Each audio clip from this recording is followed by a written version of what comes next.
Alright, so here's the Final Mouse 2015. It took me a while to do this one because I went through 3 of these. This is the DA3.5G, which I'll do a review and comparison with the 4G in the next video. The overall shape is pretty meh. It's usable in all 3 grips because of its lightweight, but it's definitely an inferior shape to something like a wider FK1 or a larger Aurora. The shape is actually pretty similar to the Death Adder. One thing that makes this shape better is it lacks this protrusion here on the right front, because when I'm in palm grip with this mouse, this part digs into my finger, which is really annoying. One big problem I have with this shape is that these side buttons aren't clickable without releasing your grip on the mouse to click the thumb buttons. Both of these advertise at 70mm width, but with the Final Mouse, it counts this thing right here, so it's actually a tiny bit thinner. The thinness of it only starts to bother me after maybe 8 hours or something of gaming. And like most other mice, the scroll wheel is too far back to scroll with my middle finger in palm grip. The middle button is too hard to click, but because the scroll wheel is also pretty firm, I don't get as many accidental clicks as I do with something like the Aurora. It has a rubber top and a rubber thumb grip, but then it has glossy here and glossy on this side. The glossy is good for dry hands, and this is bad for dry hands. This is good for sweaty hands. This is bad for sweaty hands. And I do get like sweat buildup on the sides here on the glossy parts, so I have to clean that off like every couple days. The feet are quite thin,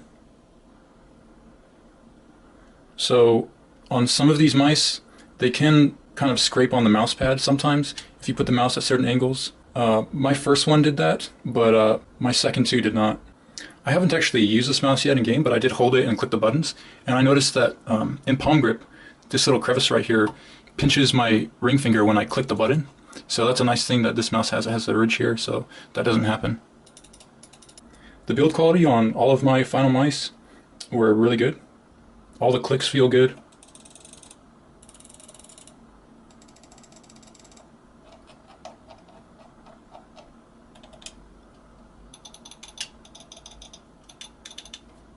So when I first tested this mouse, I was really pleased to discover that it had practically none of what people have been calling smoothing. I would describe smoothing as the feeling of the cursor movement being smoothed out and possibly delayed. It can feel a bit floaty or like the crosshairs on ice, like it only goes somewhere in the general direction of where you move it rather than pixel precise and responsive. It's pretty much only felt in FPS games unless the mouse has extreme amounts. And it's the reason that I've been stuck with this 10-year-old mouse for so long, because the vast majority of other mice have it. Unfortunately, it does have a number of other problems. As far as the sensor goes, these mice vary a lot from mouse to mouse. They perform very differently from mouse to mouse. My first one and my third one both felt a little skippy, like they were having micro freezes for like a millisecond or something. And the second one felt really inconsistent and loose. Now my first one performed a lot better on this darker mouse pad, but the second one and third one both performed the same on both pads. I couldn't make any of them malfunction, no matter how fast I moved it on the mouse pad, and I got about 5 meters per second or faster. Before the DPI measurements, my first one measured around 465 on the 400 DPI step.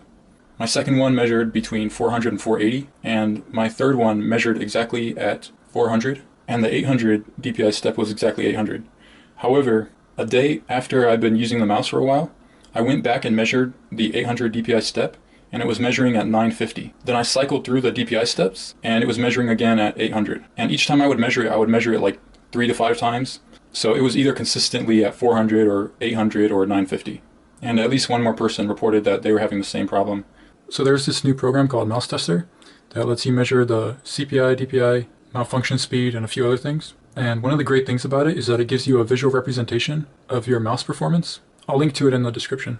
So basically this graph here is what a well-functioning Final Mouse graph would look like. X velocity shows that the mouse reached over 5 meters per second, and the dots are all really tight here along the curve. So with my first FM, after noticing that there were tracking issues on my light blue Supermat, I tested on my darker pad and noticed it was performing a lot better. So I went and made graphs on both mouse pads, and these first 4 here are on the light blue Supermat. As you can see, the dots are all over the place.